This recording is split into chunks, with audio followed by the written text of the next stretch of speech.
저희 공부한 친구들 중에서 각각 이제 지정해서 한의대, 의대, 서울대 다 붙여봤잖아요. 이렇게 공부하면 붙더라라고 하는 친구들이 있지 않아요? 어떤 좀 기억에 남는 에피소드가 있나요? 일단은 삼수생이었어요. 근데 우리 학원에 왔던 이유가 그 전에 자기랑 친구야. 근데 이 친구가 재수 때 서울대를 갔어요. 그럼 올만하네요. 그걸 보고 이제 따라왔는데 이 친구는 유명한 재수학원을 다녔어요. 재수 때. 강남에 거기네요. 네. 근데 그 친구가 왔을 때 아직도 기억나는 게 국어 하나가 유달리 안 나왔어요. 정말 안 나왔어요. 재수를 했는데도. 그래서 이걸 어떻게 해야 되느냐 뭐 고민도 많았고 그래서 저희 학원 프로그램에서 이제 상담도 하고 그렇죠.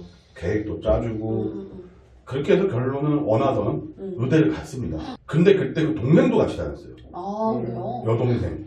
여동생 어떻게 됐어요? 고3. 가천대 간호학과였어요. 근데 어머님이 엄청나네. 아들이 의대 간 것보다 딸이 간호학과 가고 왜냐면 의대 간 친구들은 대부분 공부를 그래도 했던 친구인데 네. 이제 동생은 아니었네. 아니었었어요.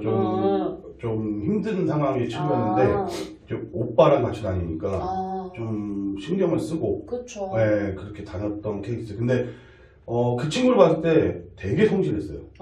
맞아. 그러니까 기본적으로 좀 이런 말 하기 그러지만 참 가정교육 잘 받고 왔다. 네, 선생님이 하라는 거 다 하고 그 다음에 이제 본인이 해야 될 거는 무조건 다 뭐 시간이 어떻게 될 건 간에 저희가 보통 10시까지였잖아요. 막 그 친구가 11시, 11시 반 그리고 오는 것도 제일 일찍 와서 그러니까 굉장히 성실했고 자리에서 움직이는 경우도 밥 먹을 때 딱 20분만 밥 먹고 자기 자리 돌아가서 자기 계획대로 그래서 그 친구는 사실 계획서 저희가 작성을 해줬잖아요. 그 이후로 고쳐준 적이 별로 없어요. 계획대로 그냥 꾸준했어요. 뭐 흐트러짐이 없어. 그냥 수능 날까지 꾸준히. 성실성이 어쨌든 그 친구들을 붙게 한 거네요. 또 부천에도 있잖아요. 그런 사이들. 네, 한의대에 진학한 친구가 생각이 나는데 여학생이거든요. 이 성적대가 그렇게 좋지는 못했어요. 그렇게 좋지는 못했는데 이제 그래도 저희가 한번 열심히 한번 해보겠다. 근데 사실 이 친구는 처음부터 한의대를 목표로 한 친구는 아니었어요. 그래요? 네, 그러니까 그냥 인서울의 흔히 말하는 주요 대학의 공대를 가고 싶다. 그렇게 해서 공부를 했는데 이제 학원 선생님들하고 상담을 한 결과 어떤 과목이 가장 어려우냐라고 하니까 국어가 극복이 안 된다. 수학은 좀 내신도 괜찮고 하면은 하겠는데 국어가 그냥 계속 4등급대에서 머물고 있다. 그래서 뭐 아침에 조금 국어 트레이닝을 하고 국어 부분에 좀 더 각별히 신경을 써야 될 것 같다. 그런 방향으로 이제 컨설팅 방향을 잡았어요. 근데 이 친구가 정말로 아침에 한 7시 아니면 6시 40분에 등원을 해서 아침 7시나 7시 10분부터 이제 8시까지 계속 국어를 추가로도 하는 거예요. 비문학도 했다가 문학도 했다가 문법도 했다가 그래서 다른 학생들이 등원할 때 이 친구는 이제 국어가 거의 1시간에서 한 1시간 10분 정도 더 하는 거죠. 그렇죠. 국어를 거의 2월부터 거의 10월 말까지 그렇게 국어 트레이닝을 계속 하는 것 같아요. 오전에. 그래서 이제 9월 모의평가에서도 사실 9월 모의평가에서도 한의대나 의대 점수는 안 나왔어요. 근데 본인이 목표로 하던 학교 이름 얘기할게요. 성균 갔는데 이제 공대는 합격선이 됐어요. 그래가지고 축하한다. 이제 우리가 목표를 거의 달성에 다다른 것 같다. 이대로 11월까지 쭉 가자. 쭉 갔는데 수능을 딱 봤는데 한의대 점수가 나온 거예요. 와. 1차 추가 합격으로 한의대 합격을 했죠. 그래서 본인이 돌아보면서 한 말이 그 국어 트레이닝이 참 도움이 된 것 같다. 국어에서 거의 안 틀렸어요. 읽는 거 봤고. 그래서 국어가 중요하다. 방향을 좀 잘 잡아주셨네요. 네. 지금 공통적으로 되게 성실했던 것 같아요. 그런 맞아요. 친구들 얘기를 들어보면. 저의 좀 센세이션? 한 친구였어요. 이런 친구들도 공부하면 할 수 있구나 라고 했던 친구가 정말 학교에서 한 번도 교과서를 자기 힘으로 펴본 적이 없다라고 하는 친구였어요. 이 친구가 이제 처음에 계획을 짜거나 이제 국어 공부를 할 때도 진짜 문단을 모를 정도. 그러니까 문단이 뭐예요? 약간 이랬던 친구였거든요. 근데 이 친구가 하나 특징이 뭐였냐면 하라는 대로 했어요. 그럼 이제 들어가서 공부하자라고 하면 네 하고 이제 들어가서 공부한 친구였는데 근데 그 친구도 국어도 그렇고 전부 다 과목들을 저희들 학습 계획을 짜주면 딱 그대로만 하는 친구였어요. 더도 안 하고 딱 왜 이렇게 야 더 할 수 있으면 더 하지 그랬어 라고 하면 아니에요. 선생님이 뭔가 이렇게 하라고 했던 이유가 있을 것 같아서요 라고 얘기하고 문제집도 뭐 한 권이 끝나면 선생님 저 이거 끝냈어요. 다음에 무슨 공부할까요? 이걸 이제 계속 물어보는 친구였어요. 그래서 그 친구도 결국에는 정말 솔직하게 말씀드리면 올 1등 만들지 않았어요. 국어는 3 나왔고 수학이 진짜 잘 나와서 1등급에 가까운 2 나왔고 그 다음에 영어를 좀 이 친구가 안 했어요. 단어만 주구장창 외웠던 친구라서 영어가 4 나오고 통과 1 떠서 이제 친구는 이제 교차로 지원했던 친구여서 본인이 희망하는 이제 대학교 건축학과를 들어갔거든요. 이제 건축학과 가서도 이제 본인이 선생님 제가 왜 이 5년을 공부할까요? 공부를 정말 싫어했던 친구였는데 이때 이제 이 하다스터디에서 공부했던 게 정말 지금 그래서 제가 공부할 수 있는 것 같다. 5년 버틸 수 있는 것 같다. 그래서 진짜 이런 친구들 보면 친구들이 안 되는 건 없구나 라는 생각이 좀 많이 든 것 같아요. 계획의 중요성도 진짜 많이 저는 하면서도 그래 이걸 따라오면 될 텐데 라는 생각을 막연하게 갖고 있었는데 그런 친구들의 사례가 좀 다시 열심히 하게 되는 계기가 좀 되는 것 같아요. 근데 이제 최상위권들 이제 보시면 좀 어떤 공통점이 있는 것 같아요? 국어를 정말 열심히 한다. 그래요? 네. 걔네들은 원래 국어를 잘했잖아요. 이런 친구들 꽤 많아요. 물어보는 솔직히 그런 친구들도 있어요. 대부분의 경우 특히 자연계 상위권 학생들은 수학이나 과학은 잘해요. 그러면 그런 친구들이 보통 우리가 많이 들어본 곳에 공학 계열을 가요. 뭐 AI를 가든 뭐 반도체를 가든 근데 국어가 극복이 안 되는 경우가 많아요. 근데 국어를 극복하고 그러니까 국어에서 거의 이제 뭐 굉장히 만점에 가깝게 높은 점수를 획득하는 친구들이 흔히 말하는 메디컬을 가죠. 그렇죠. 그래서 최상위권 학생들 공통점이 국어 정복에 성공했다.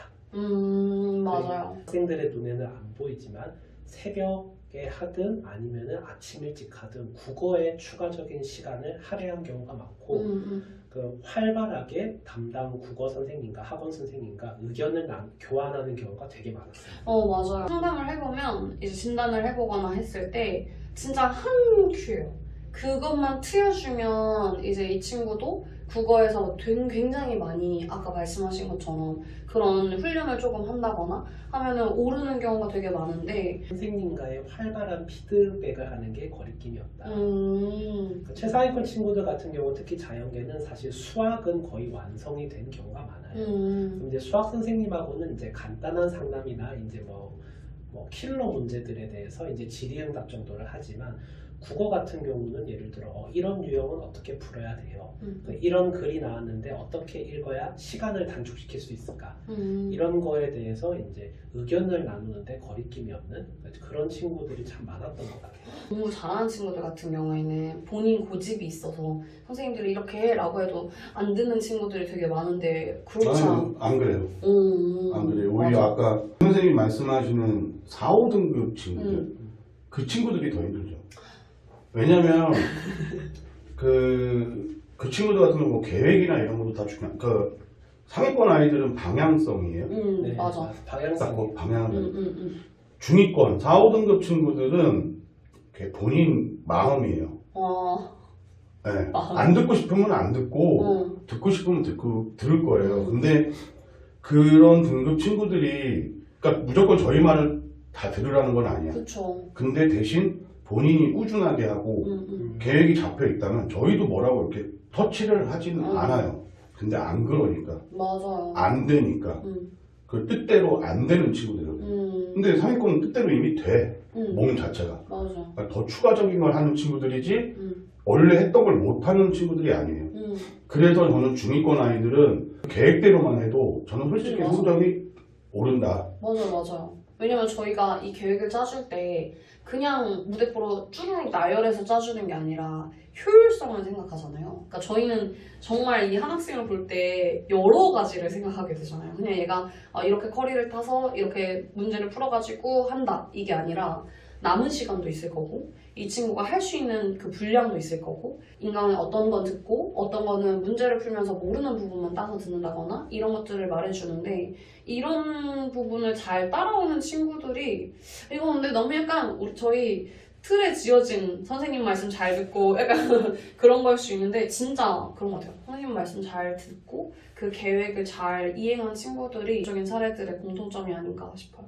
그러니까 비슷하게 최상위권에서도 이게 진짜 조금씩 하나가 문제가 되는 경우가 있어서 특히 의대 같은 경우는 정말 한 끗 차이잖아요. 맞아요. 맞아요. 근데 실력은 있어. 근데 이런 부분이 진짜 조금 하나가 부족하면 맞아요. 그것 때문에 틀어지는 경우가 많고 음. 그것 때문에 끝내는 성공 못하는 경우도 꽤 있더라고요. 그러니까 맞아요. 최상위권에서도 이게 필요한 부분이 있으니 중위권은 더더욱 필요하지 않을까 생각이 들어요. 맞아요. 4등급, 5등급 친구들도 사실상은 그런 계획적인 부분, 학습적인 부분만 이제 누군가 방향을 잘 잡아주고 그 방향만 잘 따라간다라고 하면 충분히 그래서 인정. 최상위권 친구들은 우리가 생각하는 보통의 이미지가 있잖아요. 맞아. 그런 것과는 반대로 본인의 부족한 부분을 채우기 위해서 그 선생님이나 다른 사람의 의견을 경청하는 태도가 참 좋은 것 같아요. 맞아요. 네. 그래서 보여요. 이 맞아요. 친구는 의대 가겠다. 네, 라고 맞아요. 하는 친구가 있고 그 원래 그러면 안 되지만 이 친구는 의대 가려면 뭐 수많은 노력을 많이 해야 될 것 같은데 라고 하는 친구들이 있죠. 아니, 저는 예전 학생 중에 너 쿠세 빼면 의대 간다고 하는 애 있었어요. 쿠세. 네. 근데 갔어요. 진짜요? 군대 가서 공부해요.